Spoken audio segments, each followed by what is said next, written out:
바리새인들과 예수님의 안식일 논쟁이 끝나고 나서 사람들은 알게 됩니다. 어떤 것을 알게 되는가 하면 바리새인들이 주장하는 그 경건이라고 하는 것은 피상적인 차이에 불과하고 예수님이 가르쳐 주신 그 가르침 안에는 숭고한 차이가 있다는 것, 본질적인 차이가 있다는 것을 그 가르침을 듣는 사람들에게 알려주십니다.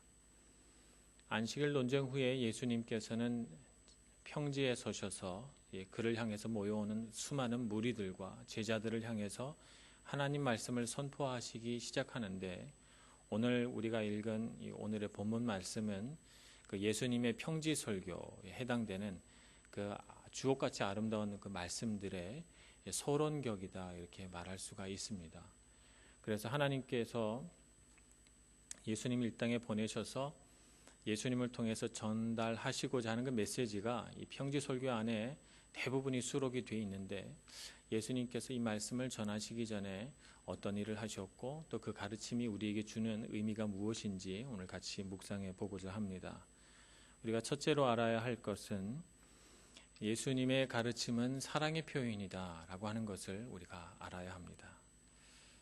예수님께서 기도하러 산에 올라가셨습니다. 기도하러 산에 올라가셨는데 잠깐 기도하고 내려오시지 않고, 오늘 성경 말씀에 보니까 12절에 산으로 가서 밤이 새도록 하나님께 기도하시고 라고 되어 있습니다. 밤이 새도록 하나님께 기도하시고 날이 밝아서 이제 평지로 내려오신 것입니다. 예수님께 무슨 이렇게 밤을 새서 기도할 만한 일이 있었을까? 왜 이렇게 기도하셨고 무엇을 놓고 이렇게 기도하셨을까 하는 생각이 문득 듭니다. 우리가 예수님이 어떤 기도를 하셨는지 세세하게 알 수는 없습니다만, 그러나 예수님이 기도하신 후에 무엇을 하셨나라고 하는 것을 살펴보면 무엇을 놓고 기도하셨구나라고 하는 것을 우리가 짐작해서 알 수가 있습니다. 예수님이 하신 첫 번째 일은 제자들을 불러 모아놓고 그 많은 제자들 가운데 12사람을 특별히 사도라고 불러서 세우셨다는 것입니다. 그래서 이들을 위해 세우시려고 기도하셨구나 하는 것을 알 수가 있습니다. 사도는 아포스톨로스라고 합니다. 헬라말로 번역을 하면 부름을 받은 자라고 하는 뜻입니다. 성경에서는 아포스톨로스를 12제자에게만 사용하지 않았습니다. 예수님께서 자기 자신을 하나님께 보냄을 받은 아포스톨로스다 이렇게 표현하기도 하셨고, 사도 바울은 예수님이 부활하셔서 부르셨긴 하지만 예수님의 부르심을 받은 사도다라고 스스로 주장했고, 또 바나바도 사도라고 불렀고, 또 예수님의 제자, 예수님의 동생 야고보도 아포스톨로스라고 불렀습니다. 그런가 하면 성경에 보면 에바브로디도라고 하는 전도자도 사도라고 부름을 받았습니다. 사도라고 하는 이 말의 뜻은 하나님께 보냄을 받아서 세상 사람들에게 예수님의 가르침을 전달해 주는 그런 사람을 가리키게 됩니다. 그래서 초대교회에 있어서 가장 핵심적인 것이 무엇인가 하면 사도의 가르침을 받아 교회가 더욱 부흥해 나갔다라고 하는 보고거든요. 사도의 가르침이 가장 중요했어요, 초대교회에. 그런 의미에서 예수님께서 사도를 세우신 것은 예수님의 가르침을 위한 동역자로 세우셨다라고 하는 것을 우리가 이해할 수 있습니다. 그리고 나서 예수님께서 이제 20절부터 본격적으로 하나님 말씀을 선포하기 시작합니다. 그러니까 예수님이 밤이 새도록 하나님께 기도하시면서 정말 구하고 간절하게 기도하셨던 것은 이 길 잃어버린 양과도 같은 백성들, 또 제자들을 어떻게 말씀으로 가르쳐야 될지, 그 말씀에 대한 부담감 때문에 예수님께서 굉장히 기도를 오랫동안 하셨고, 또 그런 일을 돕기 위한 사도로 누구를 뽑을까를 생각하시면서 밤이 새도록 기도하셨다고 봅니다. 우리가 예수님을 생각할 때 우리가 가장 가치롭고 귀하게 여기는 것은 예수님의 십자가 사건입니다. 예수님께서 십자가에서 죽으심으로 우리가 우리 죄를 다 용서받고 구원을 얻게 됐죠.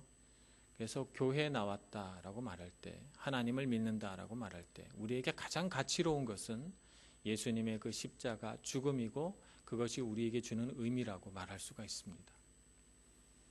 근데 우리 신앙생활이 만약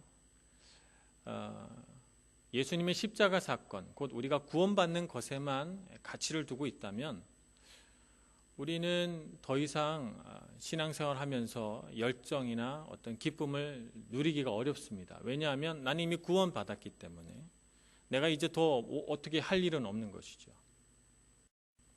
신앙생활이 예수님의 십자가 사건, 그 구원 사건에만 초점 맞춰져 있고 그 외에 다른 것은 알지 못한다고 하면 그것은 신앙생활이 반쪽밖에 되지 않는 것입니다.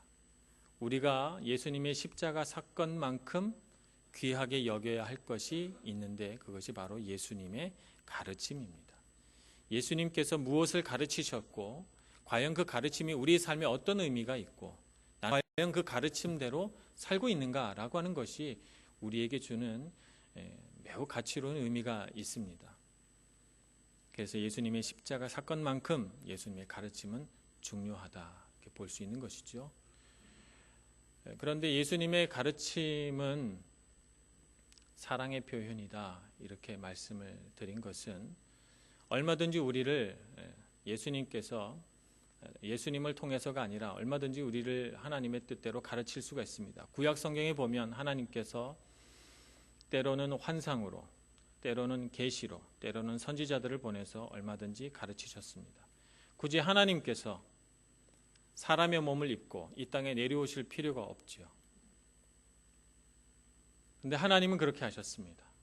사람의 몸을 입고 이 땅에 내려와서 시간의 제약, 공간의 제약, 사람과 똑같이 추위를 느끼고 더위를 느끼고 때로 아프기도 하셨고 때로 배고프기도 하시고 슬프기도 하셨고 괴롭기도 하시고 기뻐서 웃기도 하셨고 즐거워하기도 하시는 이런 사람이 사는 이 땅으로 내려오셨던 것입니다. 내려오셔서 예전에는 하나님께서 그 하늘 보좌에서 천둥과 번개로 말씀하셨다면 이제는 작고 연약한 인간의 몸으로 우리 가까운 곳에 우리 곁에 서셔서 육성으로 사람의 목소리로 우리에게 가르치시기 시작하신 것입니다. 그래서 예수님의 가르침은 사랑의 표현이다 이렇게 부르는 것입니다.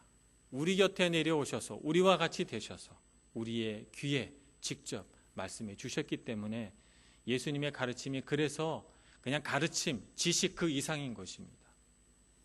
오늘날 현대사회로 가면 갈수록 많은 사람들이 가르침이라고 하는 것을 정보로 인식합니다.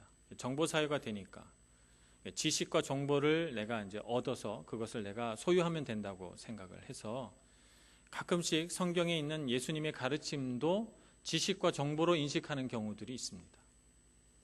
그런데 예수님의 말씀을 우리가 단순히 지식으로 받아들이기 전에 우리가 먼저 알아야 할 것은 예수님의 가르침은 사랑의 표현이었다라고 하는 것을 우리가 알아야 하는 것입니다. 그래서 예수님께서는 제자들을 부르시고 예수님의 목소리로 직접 가르치기 시작하셨습니다. 그런데 예수님의 가르침을 받은 제자들이 전부 예수님의 가르침에 완전히 100% 동의가 돼서 가르침대로 살았던 것은 아닙니다. 그들 가운데는 예수님을 실망시키는 사람이 있었고 시행착오를 겪은 사람도 있었고 예수님을 배반한 사람도 있었습니다. 예수님 앞에 나와서 주는 그리스도시요 살아계신 하나님의 아들이시라고 고백했던 베드로도 예수님께서 곧 십자가에 달려 죽으실 것을 예언하시자마자 그렇게는 안 됩니다라고 말해서 예수님으로부터 사단아 내 뒤로 물러서라 라고 하는 책망을 들었습니다. 그는 예수님을 3번 부인했고 때로는 예수님께서 가르쳐 주신 그 가르침을 마음에 품지 못하고 갈릴리 호수로 가서 나는 고기나 잡겠다 이렇게 떠나버리기도 했습니다. 예수님께서 십자가에 달려 죽으시겠다고 그렇게 예수님의 순환과 부활을 예고하실 때 야고보와 요한은 예수님 앞에 나와서 그 말이 무슨 뜻인지도 모른 채 주님의 나라가 임하시거든 우리 둘 중에 한 사람은 오른편에 한 사람은 왼편에 앉게 해 주옵소서 이렇게 간청을 합니다. 도마 같은 사람은 예수님께서 나사로를 살리시려고 출발하실 때 위험한 예루살렘 지역으로 간다고, 자 이제 우리도 다 같이 예수와 함께 죽으러 가자, 이렇게 도발적인 말을 하는가 하면, 예수님께서 부활하셨다라고 하는 소식을 전해 들었을 때 내가 그의 못자국에 손가락을 넣어보고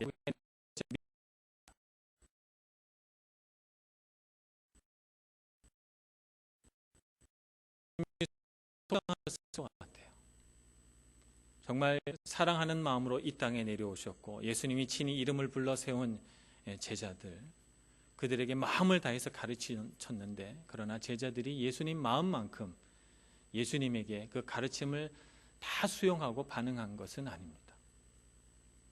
그러나 예수님은 포기하지 않으시고 그들을 향해 생명을 내어주시고 그들 가운데 자기 삶으로 모범을 보이시고, 그리고 나를 따라오라 제자들을 격려하시면서 끝까지 예수님은 제자들을 포기하지 않으십니다. 그리고 가르치시죠. 그래서 요한복음 21장에서 예수님이 베드로를 만나 내가 나를 사랑하느냐라고 하는 이 질문을 3번 한 것은 예수님의 이 사랑의 가르침을 가장 잘 보여주는 예라고 할 수가 있습니다. 네가 나를 사랑하느냐 3번 물으심으로써 예수님을 3번 부인한 것을 깨끗이 씻어버리고, 이제는 그와 같은 잘못된 믿음과 신앙 가운데 있지 말고 나를 뒤따라 오거라, 이렇게 말씀하시죠. 나를 따르라, 이렇게 격려하십니다. 그래서 오늘 우리도 알아야 합니다. 예수님의 가르침 안에 사랑이 담겨져 있다는 것을 알아야 합니다. 그래서 예수님의 가르침을 우리가 성경 안에서 보고 그것을 우리 마음에 품을 때 단순히 지식이 아니라 이것은 사랑이구나 라고 하는 것을 알고 우리 마음에 채워야 할 줄로 믿습니다. 우리가 두 번째 알아야 할 것은 예수님의 가르침은 건축에 관한 것이다 라고 하는 것을 알아야 합니다. 예수님께서 한번 비유로 말씀하실 때 모래 위에 지은 집, 그리고 반석 위에 지은 집, 이런 비유를 들은 적이 있습니다. 어느 곳에 지은 집이 더 튼튼한지는 큰 물이 나서 홍수가 나서 물에 씻겨 내려가는가 안 하는가를 보면 알 수 있다고 말씀하셨어요. 그래서 모래 위에 지은 집은 어리석은 사람이 지은 집이라 다 부서질 거라고 그렇게 말씀하셨죠. 그 비슷한 예수님의 비유와 비슷한 이런 이야기를 문학 작품에도 볼 수가 있어요. 아기 돼지 삼형제 라고 하는데 보면 볼 수가 있습니다. 아기 돼지 삼형제 모르시는 분도 있을 것 같아요. 아기 돼지 삼형제가 있었어요.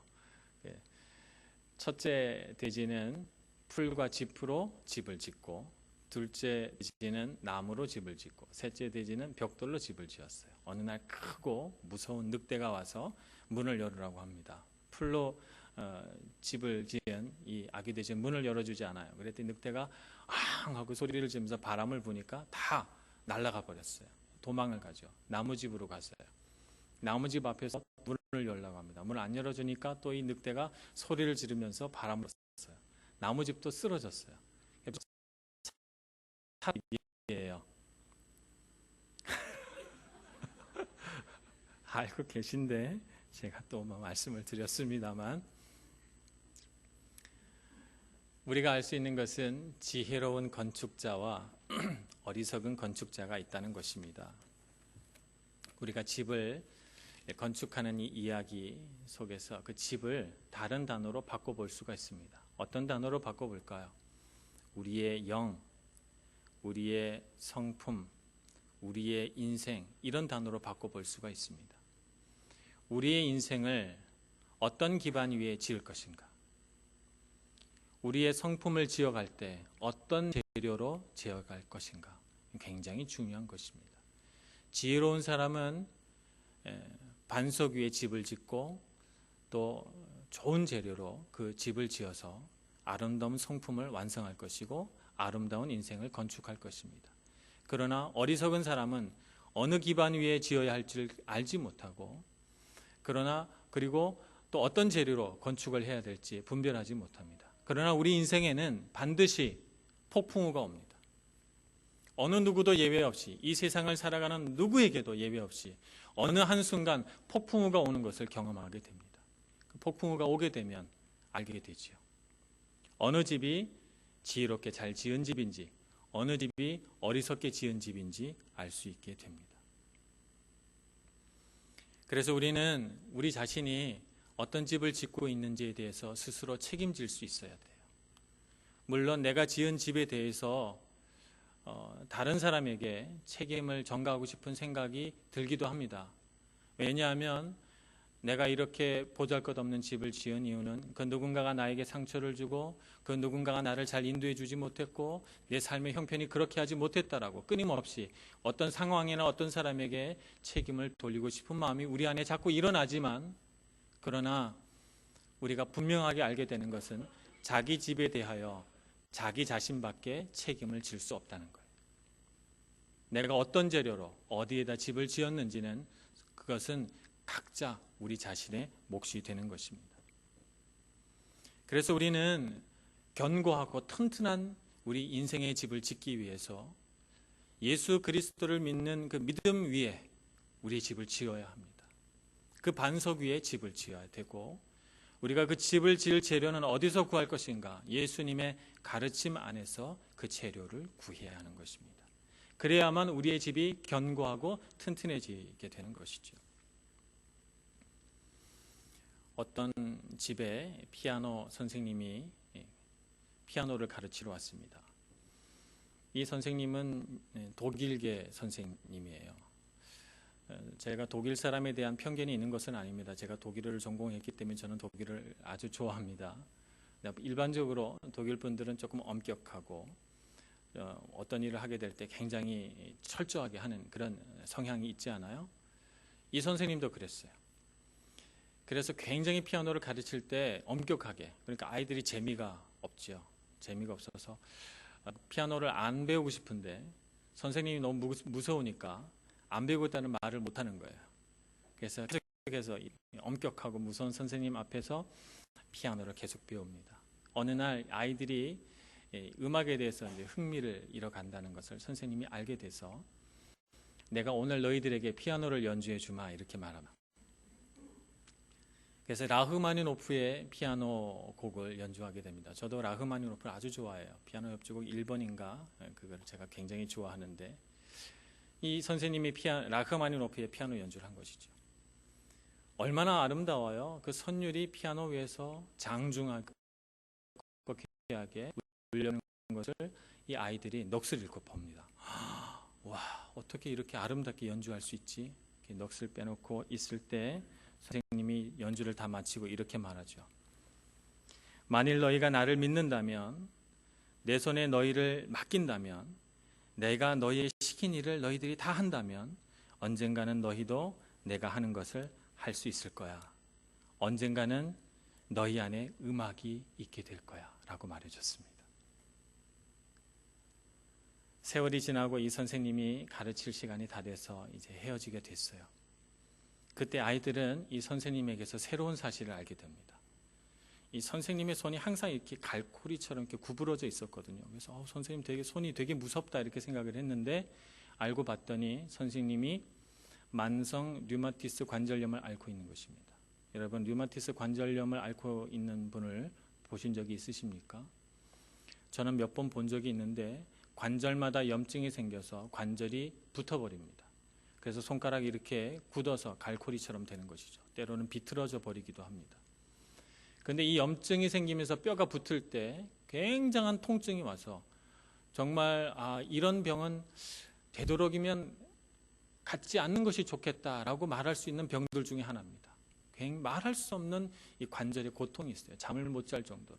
그래서 계속해서 약을 먹어야 됩니다. 이 선생님이 라흐마니노프의 곡을 연주할 때 손가락이 얼마나 아팠겠어요. 정말 그 통증 때문에 견딜 수 없을 그런 통증이 왔을 텐데 아이들에게 음악을 들려주려고 연주를 한 것이죠. 오늘 예수님도 우리의 삶 가운데 오셔서 가르침을 베풀어 주십니다. 우리에게 말씀하십니다. 만일 너희가 나를 믿는다면 그리고 내 손에 너희를 맡겨준다면, 그리고 내가 너희에게 가르친 것을 너희들이 믿고 따라 배운다면, 그런다면 언젠가는 너희 마음 가운데 음악이 있을 거야 라고 우리에게 말해 주십니다. 그래서 우리는 예수님의 가르침을 듣고 배우고 우리 삶 가운데 만들어내서 예수님이 우리에게 들려주시고자 했던 음악을 우리도 표현해낼 수 있어야 되는 것입니다. 그러려면 예수님께서 주신 가르침을 가지고 우리의 삶을 잘 건축해 나가야 되는 것이죠. 예수님이 어떤 사랑으로 우리를 가르치시고 인도하셨는가를 알아야 합니다. 그러므로 여러분, 가르침을 정보로 지식으로 여기지 마시고 삶으로 받아들여서 지식이 삶이 되게 하는 그런 제자 되시기를 간절히 축원합니다. 세 번째로 가르침은 전염된다는 것을 우리가 알아야 됩니다. 율법은 병자나 부정한 일을 저지른 사람을 만지지 말라라고 선언합니다. 그래서 병든 사람, 죄를 지은 사람, 부정한 사람은 만지지 못하고 가까이 가지 못하도록 법으로 규정하고 있습니다. 세상에 나가서도 우리가 배우게 됩니다. 세상에 나가서 우리는 적당히 사람들로부터 거리를 두는 것이 우리에게 유익하다는 것을 배우게 됩니다. 왜 그런가 하면 누군가가 갖고 있는 고통과 아픔이 우리에게 전염되는 것을 알기 때문에 그렇습니다. 여러분, 누군가 아픈 사람에게 같이 가서 한번 하루 종일 같이 있어 보세요. 기분이 좋아집니까? 나도 뭔지 모르지만 아플 것 같고 뭔가 힘들 것 같습니다. 우울한 사람과 하루 종일 같이 한번 대화를 해보시면 여러분 같이 우울해지는 것을 느낄 수 있을 겁니다. 슬픈 사람과 같이 오랫동안 같이 있어 보세요. 내 삶에 슬픈 일이 없어도 뭔가 자꾸 슬퍼진다는 느낌을 갖게 돼요. 그래서 고통과 아픔과 슬픔과 괴로움은 전염됩니다. 그러니 우리는 어떻게 하죠?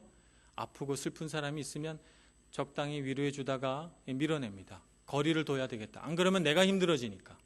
그래서 거리를 두게 됩니다.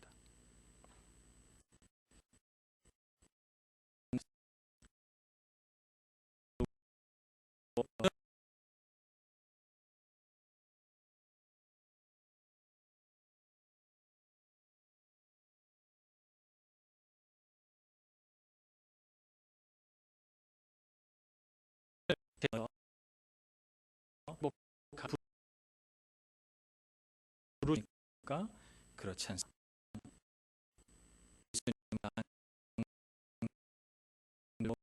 하는 것에 예수님처럼 손을 대도록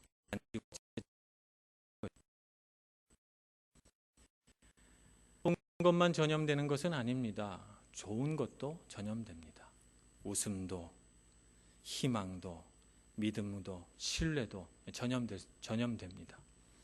그래서 정말 열정이 가득한 사람과 같이 있으면 우리도 열정이 불타오르고, 믿음이 훌륭한 사람과 같이 있으면 우리도 같이 믿음이 굳세어집니다. 그래서 우리는 예수님을 바라보고 예수님을 만져야 합니다. 그분 앞으로 나가야 되는 것이죠.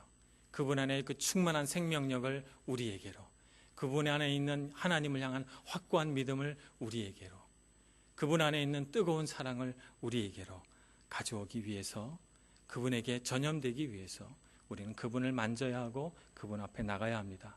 그와 동시에 우리는 예수님께 부름받은 제자로서 이 세상에 병들고 어둡고 아프고 괴로운 곳을 향하여 우리 손을 내어 뻗어서 그것을 만지고 그것을 치유하는 역사를 일으켜야 할 책임이 있습니다. 마가복음 1장 41절에 보면 한 문둥병자가 예수님께로 나옵니다. 아무도 그 환자를 만지고 싶어 하지 않아요. 그런데 예수님은 다가가셔서 이렇게 말씀하십니다. 예수께서 불쌍히 여기사 손을 내밀어 그에게 대시며 이르시되 내가 원하노니 깨끗함을 받으라, 이렇게 말씀하십니다. 만지지 않고도 얼마든지 고칠 수 있어요. 예수님은 보지 않고도 고칠 수 있습니다. 그러나 소외되고 낙심하고 아무도 만져주지 않는 이 불쌍한 병자에게 그는 먼저 손을 대시고 내가 원하노니 깨끗함을 받으라, 이렇게 말씀하시죠. 그것이 예수님의 마음입니다. 오늘 우리도 예수님을 향해 손을 내어 뻗기를 소원합니다. 우리를 향해 손을 내밀기를 주저하지 않으시는 그분을 향해 손을 내밀고 그 그분의 손을 만지시고 그분 안에서 오는 평안과 생명과 사랑으로 체험받는 여러분들이 되시기를 바랍니다. 이 시간 찬양하면서 하나님 앞에 나가겠습니다. 주님 앞에서 우리가 어떻게